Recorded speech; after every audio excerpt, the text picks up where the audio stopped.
स्वागत है आपका आपके अपने YouTube चैनल अपेक्स एजुकेशन पर। तो TRE 4 में जितने भी सीट हैं 1 to 5, 6 to 8, 9, 10th और +2 वो जारी कर दिए गए हैं। अभी ऑफिशियल नोटिफिकेशन नहीं आया है, वह जब वो नोटिफिकेशन आएगा उसमें वो दिखाई देगा। लेकिन अभी जो अधिसूचना भेजी गई है उसी के आधार पर ये पेपर में भी छपा है और इसमें आप देख सकते हैं कि 11वीं 12वीं से लेकर के सभी की रिक्तियाँ यहाँ पर दी गई है। तो जहाँ पर बात करें 11वीं 12वीं की, तो इसमें रसायन शास्त्र में सबसे अधिक सीट हैं जो 3695 सीट यहाँ पे आपको 3695 सीट यहाँ पे आपको दिखाई देगा। भौतिक की बात करें तो 1758 सीट भौतिक में है। बात अंग्रेजी की करेंगे तो अंग्रेजी में है 1321 सीट। वनस्पति विज्ञान बॉटनी उसमें 1078 सीट है। मनोविज्ञान साइकोलॉजी जिसमें 1030 सीट है। उर्दू में 877 सीट है। संस्कृत में भी अच्छी खासी सीट 746 है। यहाँ पे आपको हिंदी में भी दिखाई देगी 739 सीट है। संगीत यानी म्यूजिक में 736 सीटें हैं। राजनीति साथ पॉलिटिकल साइंस में 665 सीट और गणित में 657 सीट है। अब बात करें इतिहास की, तो इतिहास में भी 608 सीट है, जो कि कल जो रिक्तियाँ निकल के आई थी उसमें कम बताया गया था, लेकिन इसमें इस रिक्ति में लग रहा है कि सीट ज़्यादा है। उसका जंतु विज्ञान में 449 सीट है। गृह विज्ञान में 418 सीट है। कंप्यूटर साइंस में 407 सीट है। समाजशास्त्र सोशियोलॉजी जिसका रिक्ति कल नहीं दिख रहा था उसमें 266 सीट है। भूगोल की बात करें तो उसमें 176 सीट दिया गया है, कम ही सीट है लेकिन है। अर्थशास्त्र में 138 सीट है। व्यावसायिक अध्ययन मतलब BST में 133 सीट है।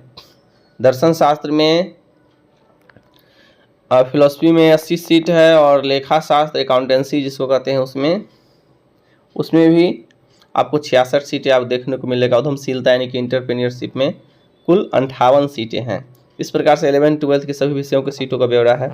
आप लोग बता दें कि इसमें बहुत सारे सीट ऐसे होंगे जो बैकलॉग से जुड़े गए हैं। बैकलॉग से जुड़े गए सीटों के बारे में ये रहता है कि उसमें जिस कैटेगरी का सीट खाली रहता है बैकलॉग में उसी को जोड़ा जाता है, उसको नई वैकेंसी में नहीं जोड़ा गया है, ऐसा सुनने में आया है और कई सूत्रों के माध्यम से पता भी चला है। तो बैकलॉग से जो सीट जुड़े गए होंगे उसमें ज़्यादातर SC ST के सीट ही खाली रहे होंगे। उसमें भी SC ST महिला के सीट खाली रहे होंगे, तो अभी भी SC ST जो महिला होंगी उनको अधिक फायदा होगा उस सीटों से।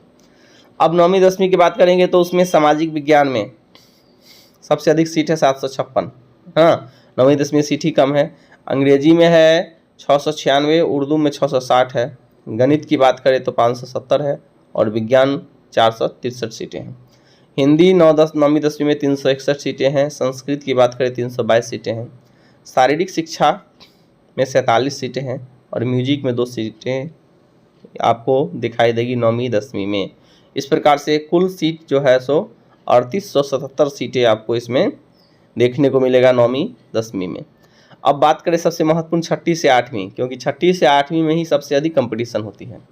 जितने भी उसमें भी सामाजिक विज्ञान में और अधिक कंपटीशन होता है, क्योंकि जो भी अभ्यर्थी हैं इंटर में कोई भी विषय लिए हो, लेकिन जब ग्रेजुएशन में जाते हैं तो वो यदि सोशल साइंस की ओर रुख करते हैं, यदि इतिहास ले लेते हैं, भूगोल ले लेते हैं, पॉलिटिकल साइंस ले लेते हैं, तो उनका एक तो ऊपर वाला विषय रहता है यदि 11th 12th किए रहेंगे तो, नहीं तो उनका एक विषय ये भी रहता है। तो यहाँ पर देखा जाए तो गणित विज्ञान में सबसे अधिक सीटें हैं 2188।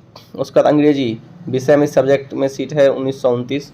संस्कृत में कुल 1225 सीटें हैं। सामाजिक विज्ञान में 1190 सीटें हैं।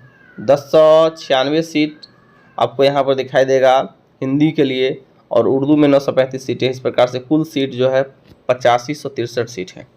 अब बात करें 1 से 5 की, तो 1 से 5 में भी आपको बहुत कम सीट देखने को मिल रहा है। यहाँ पर सामान्य विषय में 3065 सीट है और उर्दू 757 और बांग्ला के लिए 25 सीटें इसमें निर्धारित की गई है। तो कुल मिलाकर आप देख सकते हैं कि जो वैकेंसी है उसमें यदि अभ्यर्थी तैयारी अच्छे से करे, अच्छे तरीके से करे, बेहतर ढंग से करे, पिछले परीक्षा के पैटर्न को देख कर करे, तो आप बहुत कुछ कर सकते हैं। इस परीक्षा में बढ़िया मार्क्स ला सकते हैं और आपका बढ़िया से इसमें सिलेक्शन होने की संभावना है। इसलिए आप लोग अभी से भिड़ जाइए, NCERT पर ज़्यादा फोकस कीजिए। ज़्यादातर NCERT फोकस करना है और उसमें भी बिहार का जो सिलेबस है उस पर ज़्यादा फोकस करना है, क्योंकि बहुत सारे प्रश्न डायरेक्ट सीधे उन किताबों से 6ठी 7वीं 8वीं 9वीं के बुक जो बिहार में पढ़ाया जाता है उस बुक से भी क्वेश्चन बहुत सारे आते हैं, इसलिए उस पर फोकस कीजिए। और करंट अफेयर्स को देखना मत भूलिए। करंट अफेयर्स एक ऐसा पहलू है जो कि आपको एग्ज़ाम में अधिक से अधिक मार्क्स दिला सकता है, इसलिए उस पर पूरा फोकस करना है, क्योंकि हर एग्ज़ाम में 8-10 क्वेश्चन उससे रहेंगे ही, तो उस पर आपको फोकस करना है। तो वीडियो अच्छा लगे वीडियो को शेयर जरूर कीजिएगा, चैनल को सब्सक्राइब कीजिएगा। बहुत बहुत धन्यवाद।